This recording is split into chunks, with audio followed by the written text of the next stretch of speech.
Socavitre, le spécialiste de la menuiserie en aluminium, des volets roulants, des vitres et des rideaux métalliques. Tinella. Aza makany akafitsony, tongava malaky eo amin'ny magasin Baolay.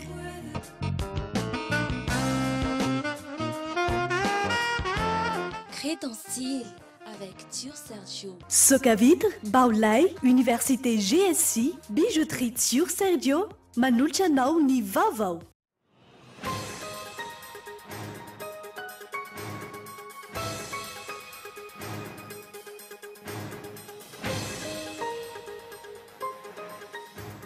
Ilain'ny firenena ny fanavozana ny ben'ny tanàna manerana amin'ny Madagasikara. Saingy miariary ny tsy fahavonona ny fahefanam-panatanteraka ho ny filohan'ny malagasy miara-miainga ajo indrena narvelo. Pofiny izany ny tandrevaka tsy nahavonona ny lalàna ara-pitomina andaminana izany fifidianana izany. Tsy afa-po amin'ny zava-bita ny gouvernement tany solombavam-bahoaka, tsy hita ny asa vaingana ary tsy misy fetraka eo amin'ny mponina mivantana izany hatreto. Mety atao eny tsy mahazaza hatrany ny resaka fandravana ny antenimieram-pirenena ankehitriny ireo député izay toy ny miandrikendry toyiny amin'ny motion de censure. Tsara tantana ny tetikasa ny lalankely anjiany voalohany 2024 2024 ny antsoran'ny ministera ny fampandrosoana sy ny fanazariana an-tany tamin'izany fotoana izany. Efa miangany ny tetikasa lalankely faharoa miisa 700 ny asa vita manerana ny fokotany 770 ao amin'ny komuna 20 mandritra ny tetikasa lalankely anjiany voalohany. Fetin'ny Pentecote somaridina ny hafanana, saingo tsara ny andro manerana ny nosy mandritra n'ity farany herinandro lavalava ity, ho ny sambana mpamatatra ny toetrandro eny Ampandrinomby. Ho isan'ny firenena Europeanina ankatoy ny fanambadiana eo amin'ny lahy samy lahy sy ny vavy samy vavy ve Irlande na tsia, firenena izay mandala ny fivavahana katolika hatrany. Raha ny sondage natao, ny 70% ny mponina no mbola manamasina ny fanambadiana any am-piangonana ary voarara ny fanamasinana ny mariage gay ny atsipirina avetrany.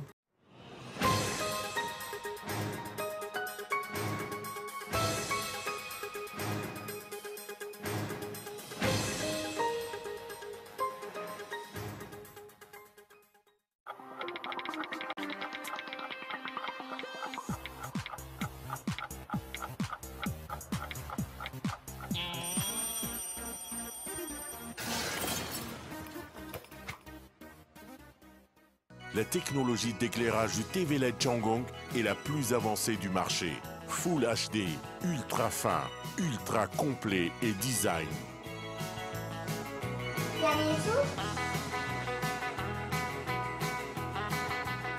Le téléviseur LED Changgong ouvre les portes du cinéma 3D dans votre salon. TV LED Changgong, la meilleure TV à Madagascar et dans le monde entier. Baolay, toujours meilleur. Socavitre en Outapenac, menuiserie en aluminium, rideaux métalliques,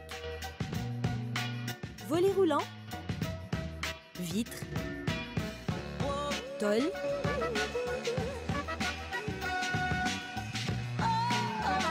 Socavitre en Outapenac, 020 22 682 28, 033 11 256 63, Socavitre en Outapenac. Très sincèrement à votre service.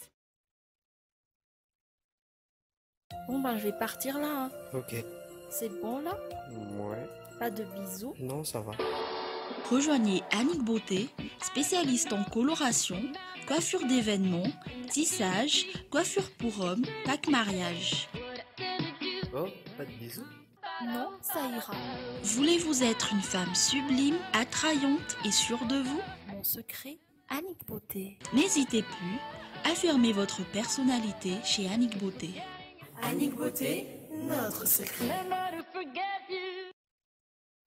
Situé dans une nouvelle ville, GSI Bypass, Université pionnière d'Avaradjam, vous propose 4 filières clés. Informatique de gestion, multimédia et communication, génie management du BTP, management des affaires. Inscription encore ouverte avec GSI ITOS. Téléphone 034 38 174 74. GSI Bypass. Téléphone 033 17 689 34. GSI, un passeport pour l'avenir.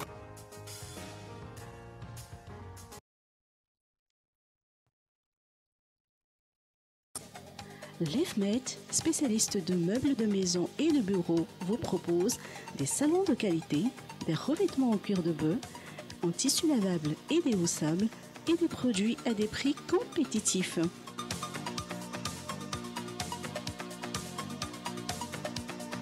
Meublez votre chambre à coucher avec un modèle classique au royal.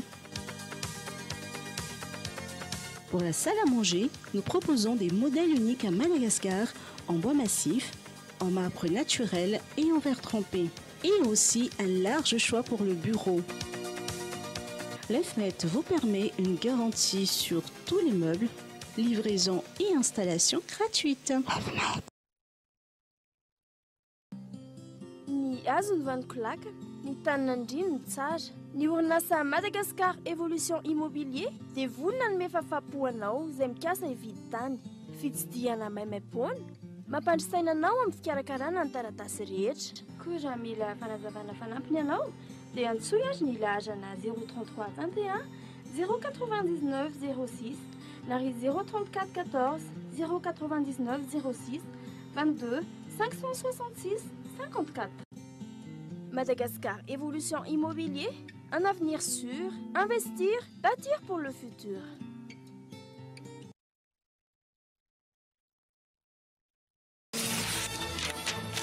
Oh non, encore du bourrage, j'en ai marre. Quelle perte de temps. Et saviez-vous qu'un bourrage vous coûte 2 à 3 minutes de votre temps? Vous voulez une solution? Utilisez Navigator. Le papier extra blanc avec 99,99% sans bourrage. Pour un papier standard, il y a 5 bourrages par 10 000 tirages. Navigator n'en est qu'à 1. En plus, il économisera 7% sur votre consommation d'encre et tonnerre. Navigator. Économisé par la qualité.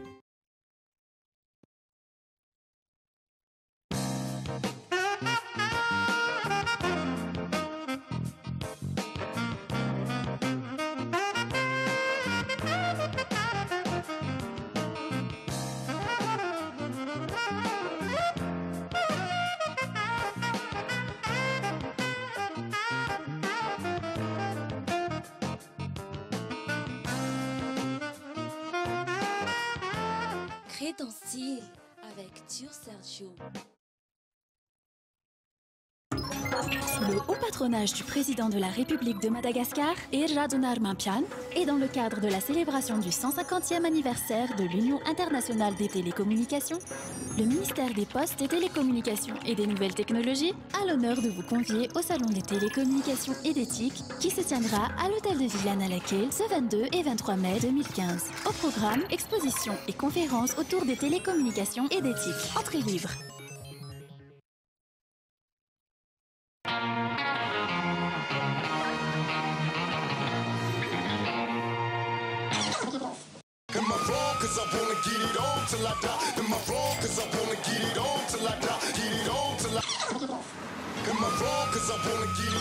Ianao reraka sisa tsy manana télé eo e? Manana télé tsika. Manana canal? Dia mitovy ny tsy mananay azy zany ianao. Hitan'la le baolina maty voalohany iny a.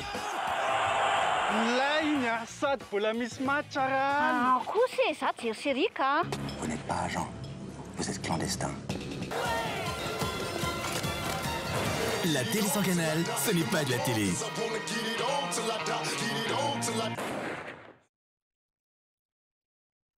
Libertalia Music Records, Yes With You, manolotra ho anao. Libertalia Music Festival, ny 28, 29, 30 mai. Miza, Tsiliv, Stéphanie, Jimmy Bezantou, Dansemena, Silo, Mimine, The Dizzy Brains, Tambourgas, Unza, Dedake, Sax Machine Free Race Car, Panouane, Libertalia Music Records, Carlton, Alia, Yes With You, Libertalia Music Festival, Carlton Park Anous, Anfitura Live.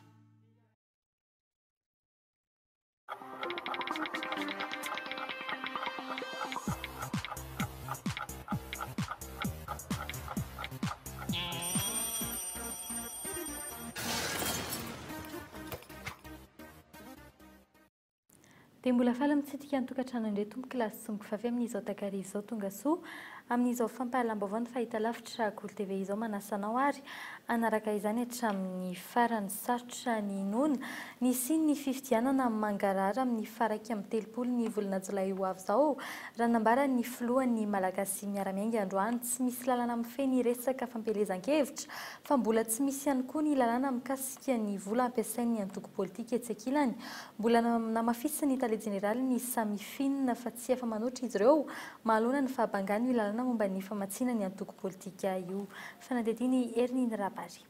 Efa manomboka ary ny sesy tato ato ny fitokanana fototra-avitrasa sy ny fisehoana imasom-bahoaka ataon'ny filoham-pirenena eny amin'ireo toerana misy kandidà ny antoko HVM.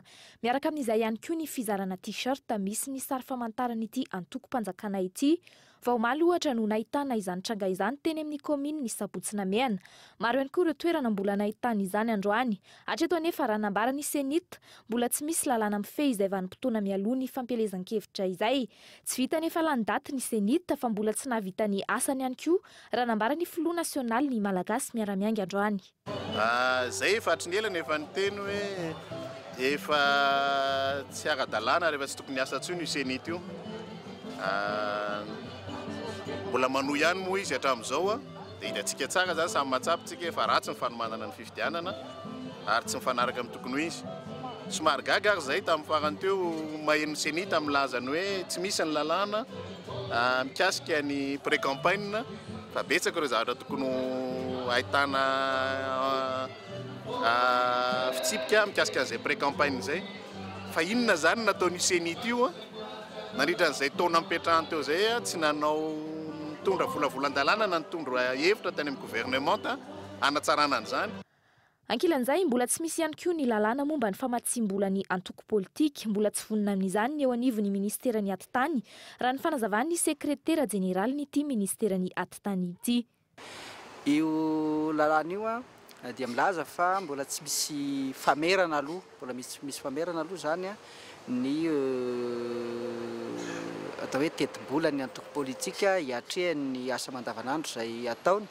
Na izany naty izany kosa dia voararan'ny lalàna ny ataontsika hoe famatsiany société d'État dia eo ihany koa ny société privée ary ny fampiasana vola azo avy amin'ny ataontsika hoe famitsim-bola zany dia raharan'io lalàna io ny fampiasana ny antoko politika azy. Tsy fahavononana avy amin'ny fahefanam-panantanteraka no tsy mampipetraka ireo lalàna rehetra ireo hiatrany ny filoha nasionaly ny antoko malagasy miaramiainga. Herintaona mahery ny ijoroan'ny fitondrana ankehitriny mbola tsy nahavita nandrafitra ireo lalàna ilaina amin'ny fifidianana izy ireo. Ary tsy nanam-potoana izy nandinihana azy. Ay ve mila fotoana fandinihana reny lalàna reny ary maninona ny gouvernement rehefa mandefa lalàna no andro andro alohan'ny fidianana azy dia terena tsy maintsy lany izy fa tsy mena fotoana andinihana azy ny solombavambahoaka. Zany hoe manao pitaribato filambava zany ny gouvernement fa rehefa zavatra mamaiky azy dia tsy mila dinihana fa lanina ambongadiny amin'izao. Na famatsim-bolan'ny antoko politika na ny resaka lalam-pifidianana izay tokony nasiam-panitsiana. Misy zavatra be da be mba hatonavana amin'ny tena hoe fanjakana tsara tatana fa tsy kabary zany fanjakana tsara tatana zany fa ampiarina mifakana fepetra mazava fa androany aloha dia resaka kabary fotsiny ny hoe fanjakana tsara tatana. Kajy politika mialova izao fahabangany amin'ny resaka lalàna izao vokany afaka manao izay tiany atao ireo antoko matanjaka sy ireo antoko manambola. Tsy misy fanarahamaso ihany koa ny momba ny vola ampiasain'ireo antoko politika mandritra ny fampielezan-kevitra. Efa hatrany amin'ny fifidianana filoham-pirenena sy solombavambahoaka no tsy nisy izay fanarahamaso izay. Azo antoka araka izany fa nitobaka ny vola tsy fantampiaviana. Noho izay fahabangany lalàna izay tsy afa-manoatra ny samifinina raha nambara ny tale jeneraliny. Tokony samy manana compte bancaire daholo zay ao anatin'ny 2012-011 sa 2011-012 izy iny tsy tadidiko tsara. Ao misy zany hoe les partis ont l'obligation d'ouvrir un compte bancaire. Dia ao anatin'ny compte bancaire zany tokony mihodina daholo tout ce qui est financement de la campagne, financement des activités du parti. Dia ny comble ao anatin'ny texte io anefa tsisy disposition pénale. Zany hoe tsisy fanasaziana. rehefa tsisy faniasandrina dia izany ianao aneo. Mipetraka araka izany Yaya eo amin'ny mpanara-baovao vonina ny anatanteraka fifidianana madio ve ny mpitondra fanjakana mijoro ankehitriny. Ny zava-misy rehetra hatreto izay manamafy ny filazana fa tsy mbola vonina hiatrika fifidianana ny antoky ny mpitondra ka mitady izay hevitra rehetra anamafisana ny fitondrana aloha na dia andikana ny lalàna velona aza izany. Nisy sangy tsy nahafa-po ny sombam-bahoaka amin'ny ankapobeny ny zava-bita ny Praiministra Jean Ravelonarivo sy ny governemanta hatreto raha nambaran'izy ireo taorian'ny fifanatreana teny Tsimbazaza omaly Antsiakilanjay fananganana ny rafitra tsy mbola mitsangana ny tokony atao raha nambarany Ajo Andriananarivelo filohan'ny antoko malagasy miara-miainga mbola eo am-pandiniana izay mety tokony atao kosa ny sombam-bahoaka raha nambarany mpakateny eny anivon'ny antenimieram-pireneny fanadidiny Sorakotitry. Tsy dia nahafa-po loatra ireo solombavambahoaka amin'ny ankapobeny ny zava-bitan'ny governemanta hatreto taorian'ny fifanatreana omaly. Maromaro ireo vinanasa nambaran'ny Praiministra fa efa nahitana famatsim-bola toy ny resaka lalana sy ny resaka angovo. Tsy mbola misy fiantraikany mivantana any amin'ny vahoaka kosa izany raha nambaran'ny solombavambahoaka voafidy tany mandoto. Azo atao hoe mbola tsy dia tena mipaka any amin'ilay faritra tsiraray avy izay lafa mifampandrosoana izay fa amin'ny ankapobeny aloha izany dia mbola andrasana ny hoe izay répartition équitable ny développement zay ny amin'ny district fa ny district mandoto manokana zany dia azo lazaina hoe mbola miandry an'izay asa fampandrosoana tao amin'ny gouvernement zay. Isan'ny tatitra nataon'ny Praiministra omaly ihany koa ny tokony ananganana ireo andrim-panjakana rehetra hatramin'ny faran'ny taona. Resabe teny Tsimbazaza hatramin'izao nefa ny mety ho fanondravana ny antenimieram-pirenena taorian'ny fehi-kevitra nivoaka teny Ivato tamin'ny fiandohan'ny volana May ity mikasika ny fampihavana-pirenena. Efa miketrika zavatra fanoherana izany ireo solombavambahoaka saingy tsy mbola mety nisy nilaza izany mazava na inona na inona. Ny motion de censure hatreto no nalaza hatramin'ny omaly hariva. Mbola miandry fotoana kosa izany rehetra izany raha nambaran'ny mpampiakateny eny anivon'ny antenimieram-pirenena. Hitondrasana an'ilay izy dia lalam-panorenantsika dia efa mamaritra mazava ny hoe inona ny tokony atao ao anatin'izay zany. Fa ny hoe aka mezira ina moa ny mezira raisiny aty amin'ny antenimieram-pirenena mezira ohatra n'inona fa ny aty koa zany raha ohatran'izay dia mitovy amin'ilay tenen'ny filohan'ny Repoblika koa ngamba ny aty dia hoe mieritreritra lalina koa ny hoe inona ny tokony atao ny aty amin'ny solombavambahoaka raha ohatra koa fasy amin'izay zavatra zay dia zavatra tsy fanapahan-kevitra raisina ohatran'izao tsotra ohatran'izany le izy fa tsy maintsy mila fandinihana lalina. Tsy mbola mazava hatreto ny tohin'ity raharaha ity. Anatanteraka izay fandravana izay ihany ve ny filoham-pirenena izay tompo-kevitra farany amin'ny fehi-kevitra teny Ivato. Samy tompona andraikitra amin'ny tsy fahombiazana misy eto amin'ny firenena kosa ny tsirairay raha ny nambaran'ny filohan'ny antoko malagasy miara-miainga androany. Fananganana ireo tsy mbola mitsangana no tokony atao raha ny nambarany.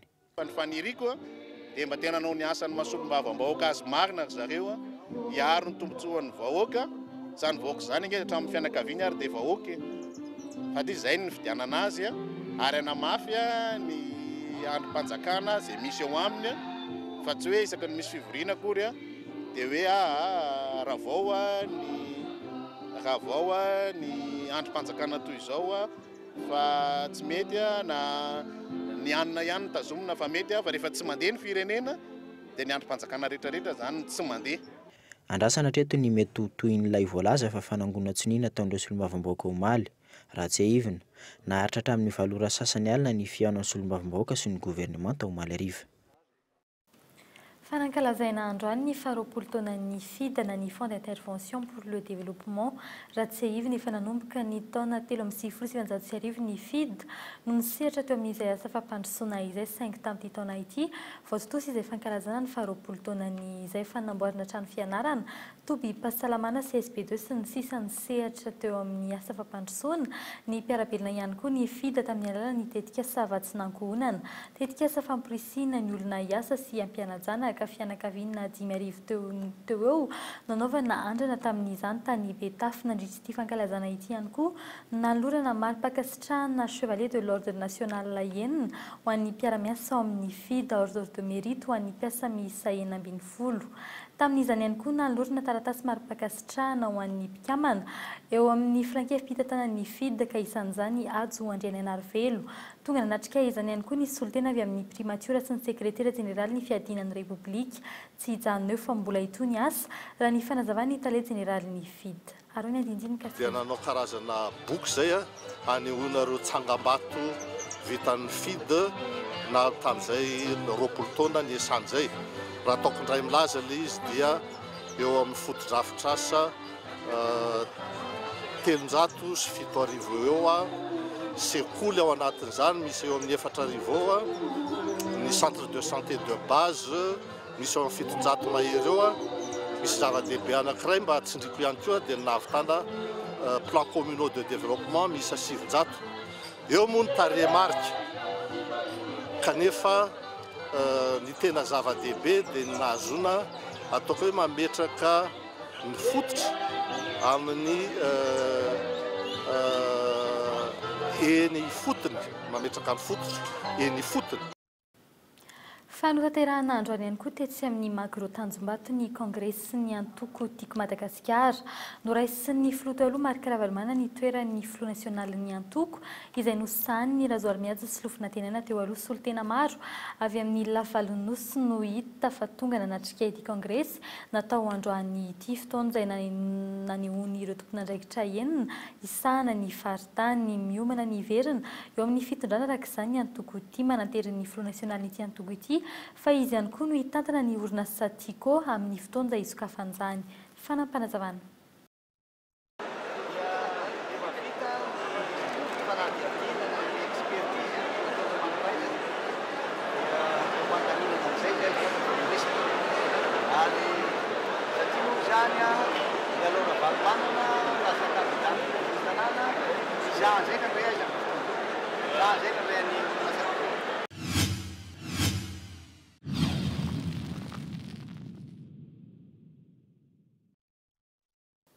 Raikitra kosa ny tetikasa lalakely andiany faharoa toy ny ezaka nataony primatiora lefitra misana ny fampandrosoana sy ny fanajariana ny tany teo aloha tamin'ny taona 2024 ny fitohizan'ny fiara-miasa amin'ny AFD amin'ny fantanterahana izany ny fotony manova ny toe-tsain'ny mponina ny fahatsapana fa misy tetikasa mitsinjo mivatana ny andavanandrom-piainan'izy ireo taratry ny fampandrosoana ny fampivoarana miainga eny fotony sy ny fanatsarana ny fiainan'ny mponina zany hoy ny anivon'ny fokotany Gaeton Retsilavo. Tetezana fiampitana, fanasana lamba, pompin-drano, lalakely sy ny maro hafa. Misa 477 ny asa vita manerana ny fokotany 770 ao anatin'ny komina misy 20 nandritra ny tetikasa lalakely andiany voalohany. Fanamavanana ny fitohanan'ny fiara, fanadiovana ny tanàna ary fametrahana ireo fotodrafitrasa fototra ny tanjona. Tratra ny tanjona, voavaly ny etaetan'ny mponina. Ohatra iray ny ety amin'ny fokotany Anosizato. Ny tombony ho anay le fahavitanan'le lalakely ohatr'izao zany madio ny tanàna dia ny lakan-drano ary rehefa avy izany ny orana dia afaka mikoriana tsara ny rano sady tsy maloto. Fadiovana dia mba mandeha tsara ny rano rehefa voadio. Ratseivina tetikasa ny volavolain'ny fiadidinan'ny primatora lefitra misahana ny fampandrosoana sy ny fanajariana ny tany tamin'ny taona 1/24 sy 2/24 ity tetikasa ity ary nahazoana famatsim-bola avy amin'ny AFD. Noho ny vokatra sy ny fahombiazan'ny fitantanana ny famatsim-bola azo, efa mialana indray ny tetikasa lalakely andiany faharoa. Isan'ny maniry azo ity tetikasa ity ny eto amin'ny fokotany Manaritsy Atsinanana. Tetezana fiampitana miisa 3 sy lalakely mirefy 500 metatra no nanaovana fangatahana. Etaetanay dia efa fandririnatry ny ela mba hanaovana lalana tetỳ aminay satria tena mahatsiaro mihitsy ny anaty faritra ivo raha vavy ny orana dia difitry ny rano fotaka ny tsara dia tombony ho anay amin'izay koa nefa mihatsara aloha ny tanàna mazava ho azy miamadio tsy vitan'izay fa tsy izay rery mahazo tombony fa izay rehetra mandalo satria izany ety aminay dia lalandreo olona mandeha miasa ministera indrindraindrindra eo Anosy. Tetikasa miainga amin'ny fitsinjaram-pahefana avy any fotony ahafahana mametraka fampandrosoana maharitra eto amintsika ny tetikasa lalakely. Isan'izany ny fampiasana sy ny fanorenana fotodrafitrasa eny anivony sehatra tsirairay avy araka ny filan'ny mponina. Ratseivina ny AFD na ny Agence Française de Développement no namatsy vola ny tetikasa. Taratry ny fampandrosoana izany no ny tompon'andraikitra eny anivon'ny fokotany. Manova ny toe-tsain'ny vahoaka ny mahita ny fahatsarana eo aminy. Mahomby aloha le tetikasa lalakely. Za tena manao an'izay satria manova ny toe-tsain'ny vahoaka ny fahatsarana hitany iainana. Zay aloha tena tsapanay hoe manova koa ny toe-tsain'ny vahoaka ny fahatsarana iainana. lasa matandritandrina kokoa izy amin'ny fahadiovana ohatran'izay. Vola mitetina 5 tapitrisa euro no azo amin'ny AFD anatanterana ny tetikasa lalakely andiany faharoa. Na tenena aza anisan'ny fokontany azo ity lalakely 2 ity dia ahatratra 870 ny fotodrafitrasa orina. Andrasan'ny mponina ny hoe ho tsara tatana tahaka ny tetikasa lalakely voalohany ve ity faharoa ity. Ahazona antoka ny tohizan'ny fiaraha-miasa toy izao. Amin'ny mpamatsy vola ahazona antoka ny fitohizan'ny fahatelo noho ny famarony ny fokontany mila izany eto Madagasikara. Eo amin'ny vaovao ny toe-karena kosa indray mampametra-panontaniana ny mpanara-baovao maro ankehitriny ny hoe inona no tena zava-mitranga ao amin'ny kompania mpitaterana Air Madagasikara voalaza fa namidy ny ATR ny Air Madagasikara voalazan'ny ministry ny fitaterana ihany koa fa avy amin'ny fanjakana ny volana andaovana ny karaman'ny mpiasan'ny Air Madagasikara ny volana febroary farany teo lasa izany ny vola vidin'ny fiaramanidin'ny Air Madagasikara izay rehefa tokony hatratra ny amin'ny 120 tapitrisa $, no tsy mahaloa ny karaman'ny mpiasa ity orinasa panjakana ity ary ny andindiny miaraka amin'ny Michel Ranartsona.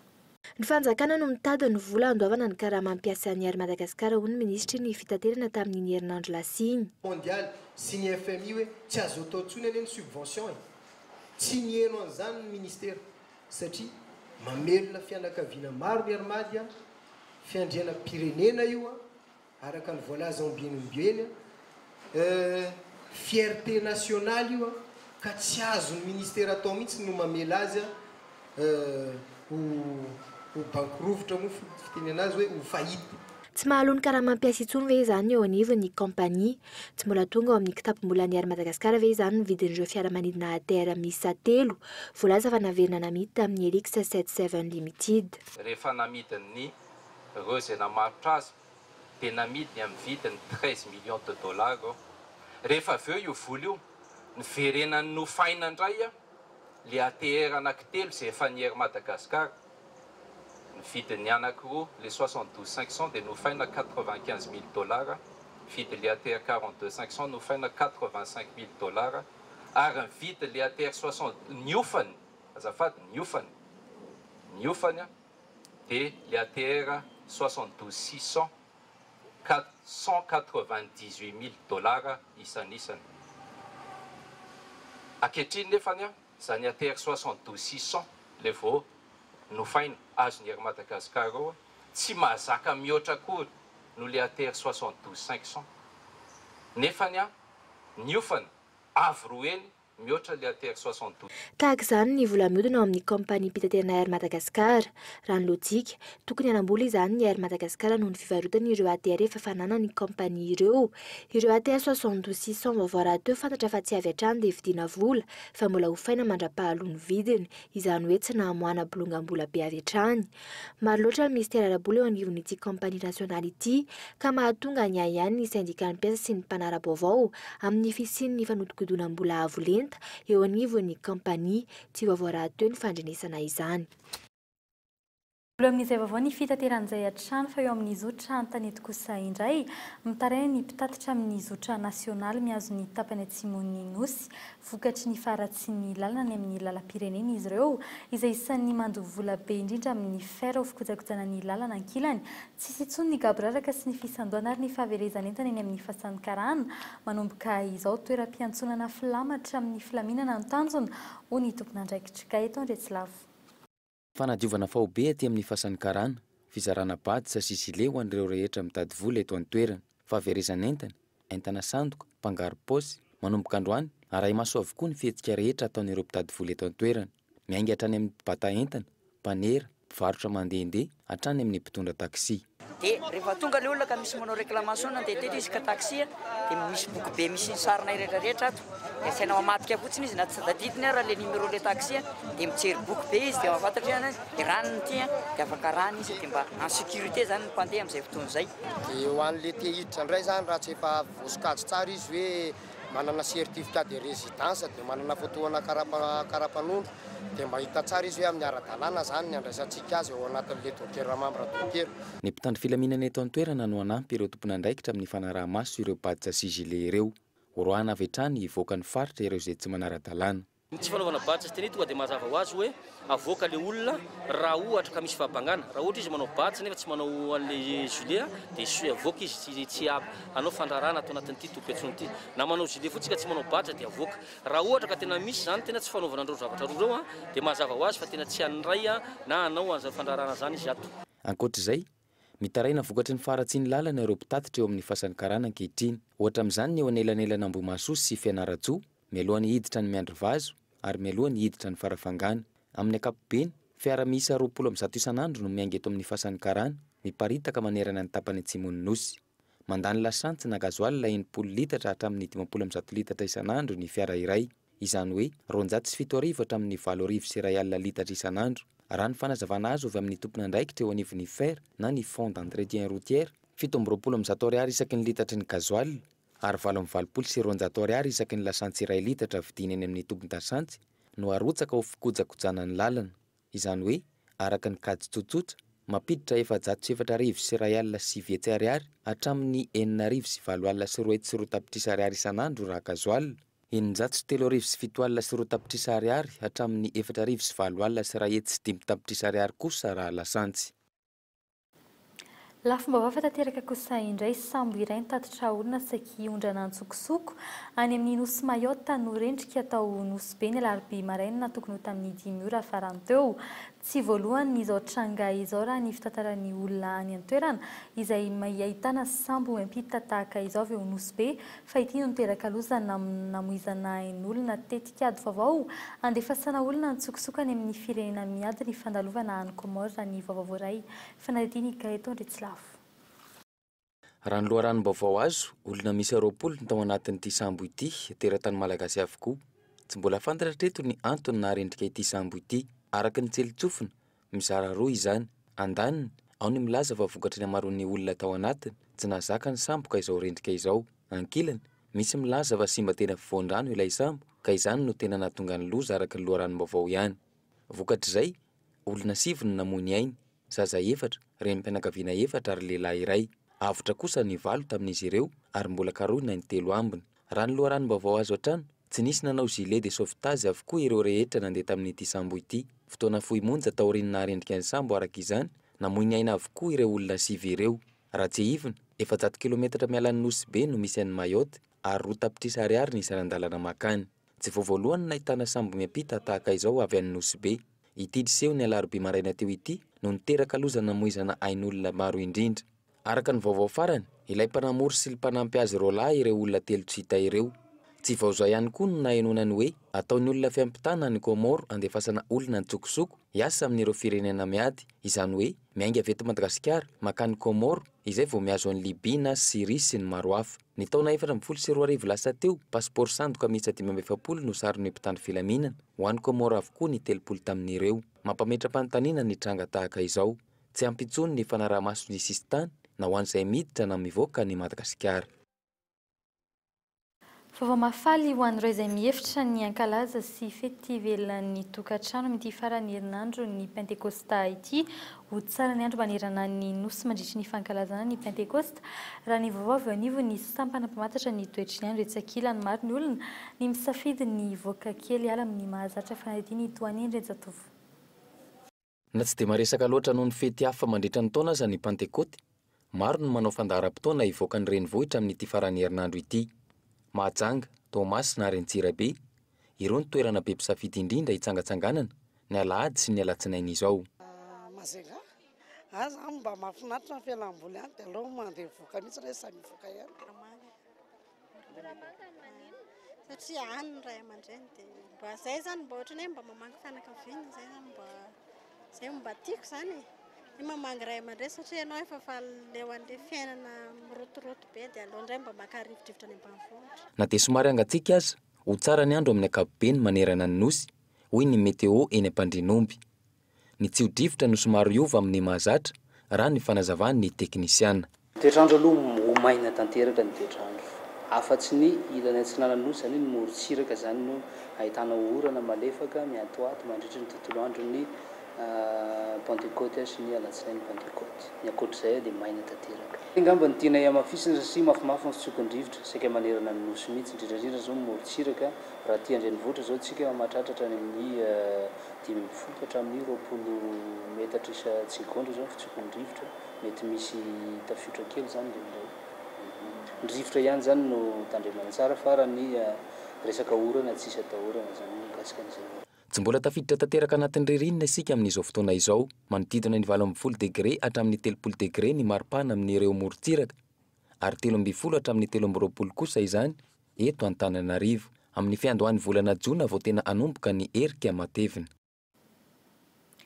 Tahaka ny mahazatra tanatin'ny fampalam-baovao karazana asa tsy dia misongadina loatra ny anivon'ny fiarahamonina kanefa dia iveloman'ny tanora maro amin'izao fotoan'izao no entina aminao atao anatin'ity fanadihadiana manaraka ity ny fiambenana baby foot no entin'ny Mikael Ramarla amin'izany. Aro avetrany.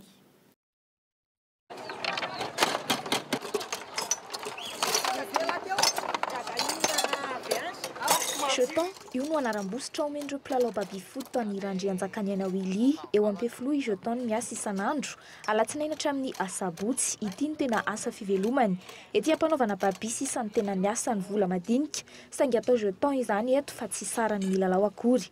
4 taona i Willy ary mananjanaka 2 mpiasa teto izy teo aloha ary ny karama kely no raisiny teto no nangoniny tsikelikely efa tompony izy ankehitriny. Amin'izany izy mbola hofaina hoe isan-kerinandro ny versement. Manodidina ny eo amin'ny isan-kerinandro izy zany manodidina eo amin'ny ohatrany hoe raha mahafaty 5,000 ianao zany dia efa 5,30 zay.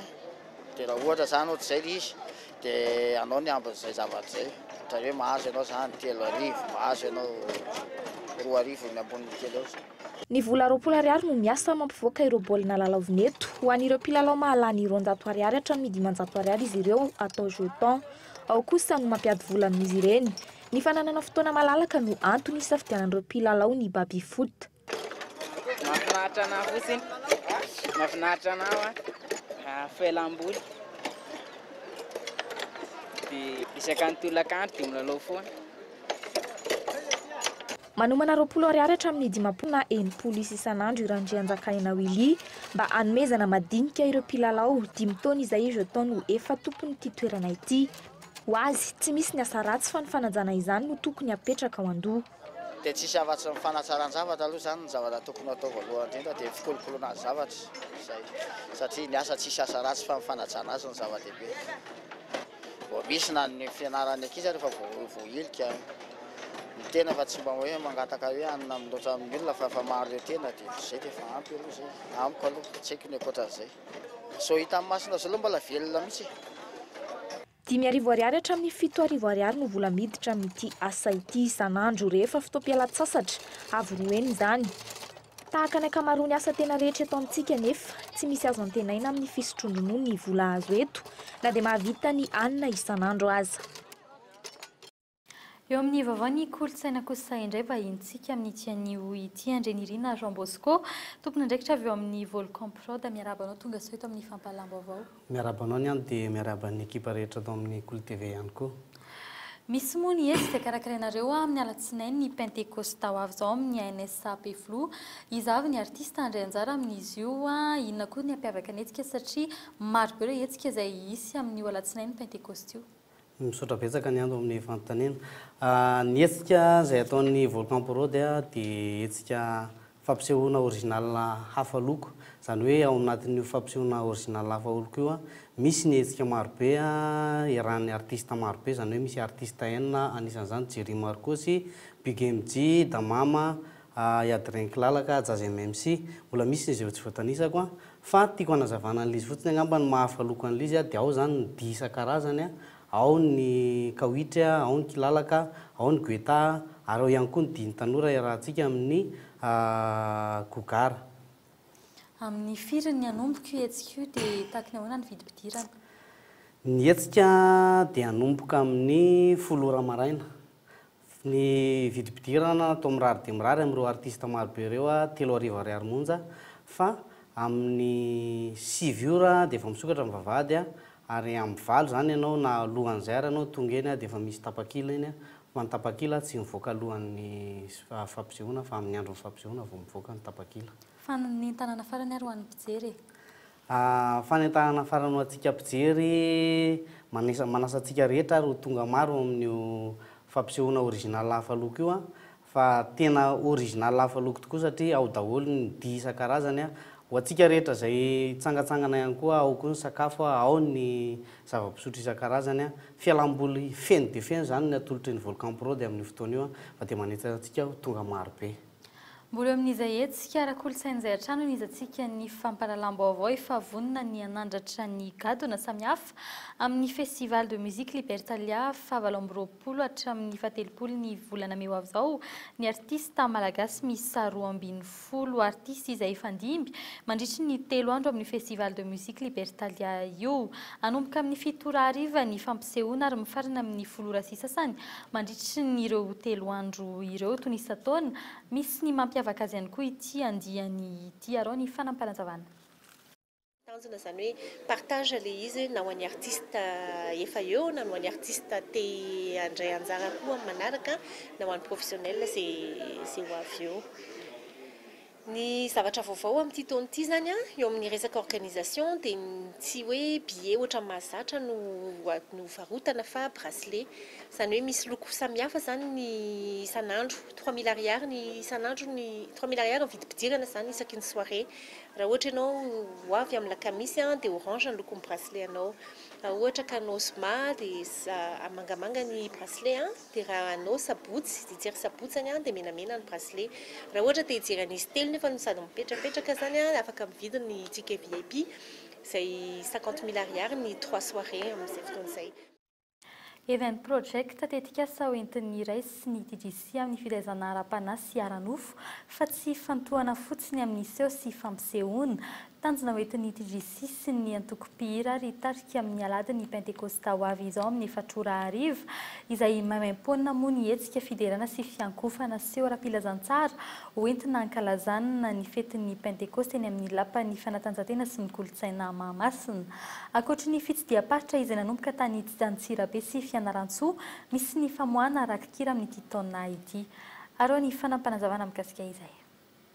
Le projet anatin'le event project izay teneniko teo misy hira vaovao noforonina nomen'Andriamanitra ndray ho atao anatin'le kapila dia le karazan-kira ao zany hira mitondra fahaliana. Fanafotsiny ihany ny anampiana ny olona sy taritana ny olona fa jerena ihany koa ny ara-nofony misy ireo olona izay tena sahirana miezaka miditra ao anatin'ny lafiny sosialy zahay misy ny fitondrana mambavaka, misy ny fanampiana.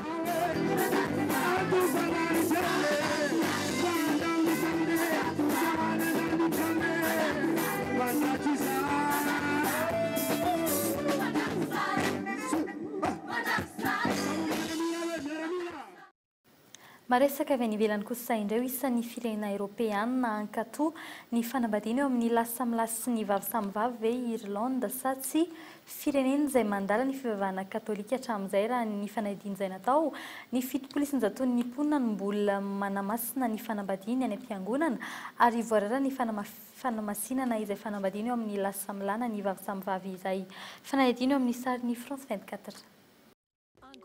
Androany no hiatrika ny fitsapakevim-bahoaka ny mponina irlandais mikasika ny fanekenana tsy ny fanambadiana eo amin'ny lasamlahy sy vavy samy vavy raha ny sondage natao tany an-toerana makasitraka ny fandaniana ity fanapa-kevitra ity ny ankamaroan'ny mponina indrindra ny ao Dublin.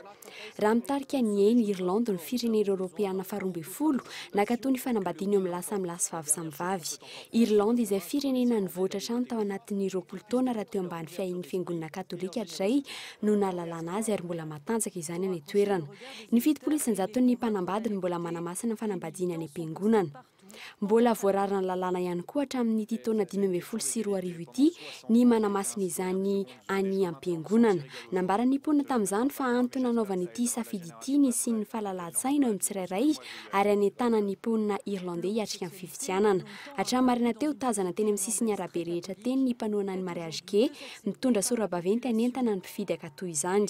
Ho an'ny mpampianatra mpikaroka teo aloha iray fitovianjo sy fanampiana taranaka ny orina no antony anohanany ity fanapa-kevitra ity. Ho an'ny mpandinika iray mitsoka ny rivo-piovana sy ny fandrosoana tsy afaka ny anohitra izany fiangonana ankehitriny. tsy mbola misy lalana mazava mikasika ny fampelezan-kevitra sy ny vola ampiasain'ny antoko politika hiatrehana ny fifidianana amin'ny faraika amby 30 ny volana jolay ho avy izao. Tsy afa-po amin'ny zava-bita ny gouvernemanta Jean Ravelonarivo kosa ny solombavam-bahoaka taoriny ny fiona teny Tsimbazita izay notanterahina omaly ary farany nankalazaina androany ny faharoapolo taona ny FID na ny Fonds d'intervention pour le développement des ihany koa no entina manakatona ny fampalamboata amin'ny tianio ity sorina ianao niaraka tamin'ny hatramin'ny farany veloma tompoko.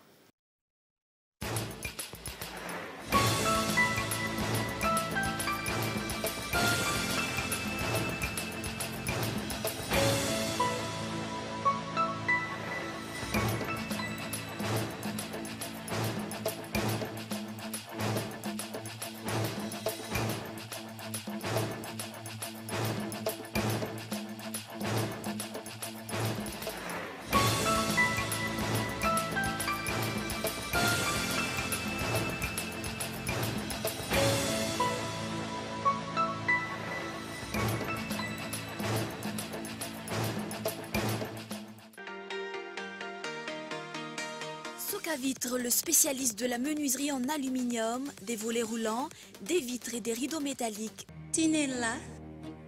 Aza makany akafitsony, tongava malaky amin'ny magasin Baolay.